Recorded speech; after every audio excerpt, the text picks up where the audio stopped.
Hello hello hello मेरे प्यारे बच्चों, कैसे हो आप लोग। उम्मीद करता हूँ आप लोग बहुत ही अच्छे होंगे बेटे, और आपकी बहुत अच्छी पढ़ाई चल रही होगी। आज हम लोग इस वीडियो में डिस्कस करने वाले हैं बेटा स्पेशल केसेस ऑफ वेक्टर। क्या डिस्कस करने वाला है बेटा? Special cases of vector addition को डिस्कस करने वाले हैं, है ना। तो बेसिकली हम लोग लास्ट लेक्चर में, या जो हमारा लास्ट वीडियो था उसमें हम लोगों ने सीखा था कि अगर दो वेक्टर्स हैं हमारे पास, लेट सपोज वेक्टर ए और वेक्टर बी, और उनके बीच का एंगल कितना है बेटा? थीटा है। तो उनके रिजल्टेंट लिखने का तरीका हम लोगों ने सीखा था। ऑलराइट, अगर जिन बच्चों ने उन वीडियो को नहीं देखा है तो जाके सबसे पहले उस वीडियो को देखेंगे, उसके बाद फिर हम लोग इस वीडियो को कंटिन्यू करेंगे। जिस बच्चों ने देख लिया उस वीडियो को कंटिन्यू कर सकते हैं इस वीडियो में। ऑलराइट, तो ये हमारे पास रिजल्टेंट आया था दो वेक्टर को जोड़ने का, है ना। ए और बी क्या है चीज़ है बेटा? वेक्टर ए का मैग्नीट्यूड है, वेक्टर बी का मैग्नीट्यूड बी है, और थीटा क्या चीज़ है बेटा? एंगल बिटवीन टू वेक्टर्स है। आई बात समझ में? क्या ये रिजल्टेंट आया था मेरे पास कोई भी दो वेक्टर्स को जोड़ने के लिए, एडिशन करने के लिए, जब उसके बीच का एंगल थीटा दिया हुआ होता है तब। ये जो फॉर्मूला है रिजल्टेंट का बेटा, ये तो आपको याद रखना ही रखना है। साथ ही साथ इसके कुछ स्पेशल केसेस भी आपको याद रखेंगे तो सवाल जो है वो जल्दी सॉल्व हो जाएगा। आइए देखते हैं स्पेशल केसेस क्या है। सबसे पहला केस है बेटा, अगर आपके पास दो वेक्टर्स है, पहला वेक्टर ए और दूसरा वेक्टर बी, और पहले वेक्टर का मैग्नीट्यूड ए है और दूसरे वेक्टर का मैग्नीट्यूड बी है, और इसके बीच का एंगल कितना है बेटा? जीरो है। कितना है? जीरो। वेक्टर्स, दो वेक्टर्स के बीच का एंगल कितना बोल रखा है मैंने? जीरो बोल रखा है। यानी इसका मतलब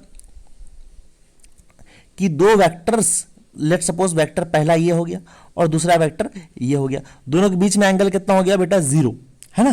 तो इसका रिजल्टेंट कैसे निकालेंगे? याद रखना, रिजल्टेंट जो आएगा वो आएगा बेटा रिजल्टेंट। अब देखो यहाँ थीटा कितना है बेटा? जीरो। इसमें यहां पे आप पुट कर सकते हो, यहां पे आप पुट कर सकते हो थीटा का वैल्यू कितना बेटा? जीरो। तो कॉस जीरो कितना हो गया बेटा? कॉस जीरो होता है वन। तो ये क्या बन गया हमारे पास? ये बन गया a square plus of b square plus of two a B.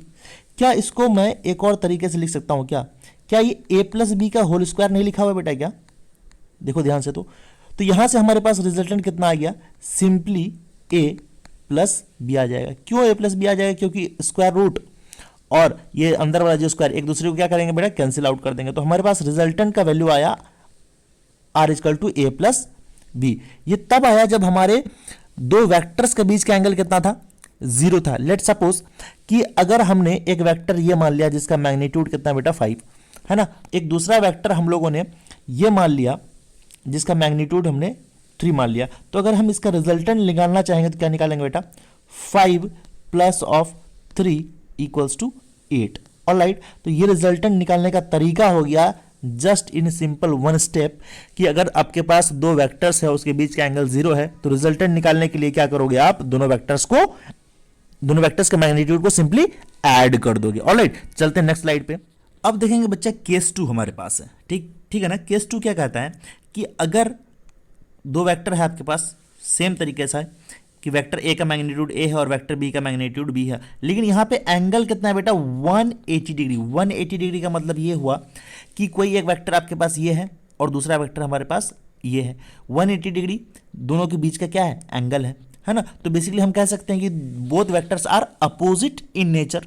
अरे अपोजिट है ना, तो एंगल कितना हो गया बेटा? 180 डिग्री हो गया। तो अगर रिजल्टेंट अगर हमको निकालना है बेटा तो क्या करेंगे? थीटा के जगह यहाँ पे क्या रख देंगे? यहाँ पे जो थीटा के जगह क्या रख देंगे बेटा? ये जो थीटा है हमारे पास, थीटा के जगह रख देंगे 180। कितना रख देंगे बेटा? 180। कॉस ऑफ 180 कितना होता है बेटा? -1 होता है। तो ये क्या क्रिएट हो जाएगा यहाँ पे? ये क्रिएट हो जाएगा a square plus of b square minus of 2ab create हो जाएगा बेटा। क्या इसको ध्यान से अगर आप देखोगे, क्या ये a माइनस बी का होल स्क्वायर नहीं लिखा हुआ है क्या? तो सिंपली रिजल्टेंट कितना आ जाएगा आपके पास? a minus of b।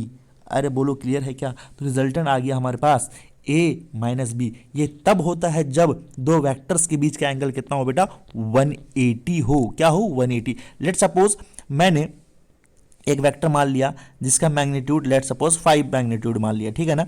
और दूसरा वेक्टर लेट सपोज हमने ये मान लिया, इसका डायरेक्शन अपोजिट है इस वेक्टर से, और इसका मैग्नीट्यूड कितना मान लिया? 3। तो अगर रिजल्टेंट अगर देना होगा तो क्या करेंगे? सिंपली 5 - 3 कितना आ गया बेटा? 2 यूनिट आ गया। अरे है या नहीं है? तो रिजल्टेंट कितना आ गया? रिजल्टेंट आ गया हमारे पास 2 यूनिट। अरे क्लियर है क्या? तो दो वेक्टर्स अगर आपस में 180 डिग्री पे हों तो रिजल्टेंट सिंपली क्या करेंगे हम लोग? दोनों वेक्टर्स के मैग्नीट्यूड क्या करेंगे? सब्ट्रैक्ट कर देंगे। ठीक है ना? आइए चलते हैं आप केस 3 पे। केस 3 क्या कहता है बेटा?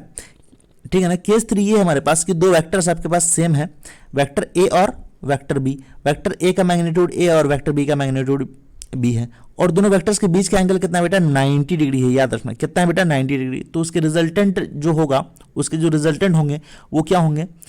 Are equals to root under a square plus b square, है ना? तो यहाँ थीटा की जगह क्या रख दोगे? थीटा की जगह आप रखोगे बेटा 90। क्या रखोगे? थीटा की जगह 90 रखोगे। ऑलराइट, और cos 90 कितना होता है बेटा? 0। तो इसका मतलब ये टोटल टर्म क्या हो गया बेटा? 0। तो रिजल्टेंट कितना आ गया? Root under a square plus b square. Example के तौर पे इसको समझते हैं। लेट सपोज एक वेक्टर मान लिया हमने 5, ऑलराइट, और दूसरा वेक्टर का कितना मान लिया? 3 यूनिट का। ये 5 यूनिट वेक्टर यूनिट है मैग्नीट्यूड पहले वेक्टर का, दूसरे वेक्टर का 3 यूनिट, और दोनों के बीच का कितना है बेटा? एंगल 90। तो रिजल्टेंट वेक्टर जो आएगा इधर, उसका जो मैग्नीट्यूड होगा वो सिंपली क्या किसे देंगे? ए स्क्वायर प्लस बी स्क्वायर, यानी 5 का स्क्वायर प्लस ऑफ 3 का स्क्वायर। तो ये कितना आ गया बेटा? ये आ गया 25, और ये कितना आ गया बेटा? 9। तो इसका जो रिजल्टेंट आएगा वो कितना आ जाएगा? 34 आ जाएगा रिजल्टेंट। तो चुटकियों में आप इसका आंसर निकाल सकते हो। ऑलराइट, चलिए केस 4 हमारे पास बहुत इंपॉर्टेंट है बेटा। देखेंगे हम लोग अभी बेसिकली कि हमारे पास एक वेक्टर ए है, दूसरा वेक्टर बी है, लेकिन यहाँ खास बात यह है बच्चों कि वेक्टर ए का भी मैग्नीट्यूड ए है और वेक्टर बी का भी मैग्नीट्यूड ए ही है, और दोनों के बीच का एंगल कितना है बेटा? 120 degree. Let suppose vector A ये है, लेट सपोज वेक्टर ए ये हुआ और वेक्टर आपका बी ये हुआ, लेकिन दोनों के मैग्नीट्यूड्स क्या है बेटा? ए ही हैं, और दोनों वेक्टर्स के बीच का एंगल कितना है बेटा? 120। कितना है बेटा? 120। तब जो इसका रिजल्टेंट जो आता है ना बेटा, वो वन ऑफ द वेक्टर्स का मैग्नीट्यूड ही आ जाता है ना? मतलब जितना आप मैग्नीट्यूड लिए हो ना, उतना ही उसका रिजल्टेंट आ जाएगा। देखते हैं ये आया कैसे। अब देखो ध्यान से, रिजल्टेंट वाले फॉर्मूले में अगर ध्यान से देखोगे, रिजल्टेंट वाले फॉर्मूले में अगर ध्यान से देखोगे, ये क्या है? A square plus b square plus 2ab cos of theta है। तो थीटा की जगह क्या रख दोगे यहाँ पे? थीटा की जगह यहाँ पे क्या रख दोगे बेटा? थीटा की जगह आ जाएगा तुम्हारा 120। कितना आ जाएगा? 120। और कॉस ऑफ 120 कितना होता है बेटा? -हाफ होता है। तो अगर इसको ध्यान से देखोगे, है ना, अगर इसको ध्यान से देखोगे तो a square plus of a square. क्यों ए स्क्वायर? क्योंकि यहाँ बी का भी मैग्नीट्यूड क्या है बेटा?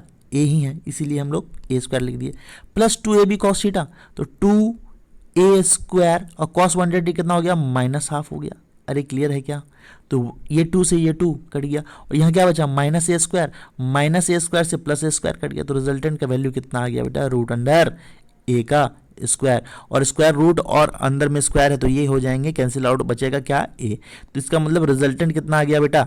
ए आ गया, है ना? तो ये याद रखने का है कि अगर आपके पास दो वेक्टर्स हों, क्या हों? दो वेक्टर्स हों, लेट सपोज 10, इसका 10 मैग्नीट्यूड होगा इसका, और इसका भी कितना मैग्नीट्यूड होगा? 10। अगर इसके बीच का एंगल 120 हो गया, क्या हो गया बेटा? 120 हो गया, तो रिजल्टेंट जो आएगा इसका, रिजल्टेंट का जो मैग्नीट्यूड आएगा वो आपका 10 ही आएगा। ऑल राइट, तो ये हमारे 4 स्पेशल केसेस हैं। अगर आप इसको याद रखते हैं बेसिकली, तो आपके सवाल बहुत जल्दी हल होंगे, यानी सॉल्व होंगे। Thank you for watching.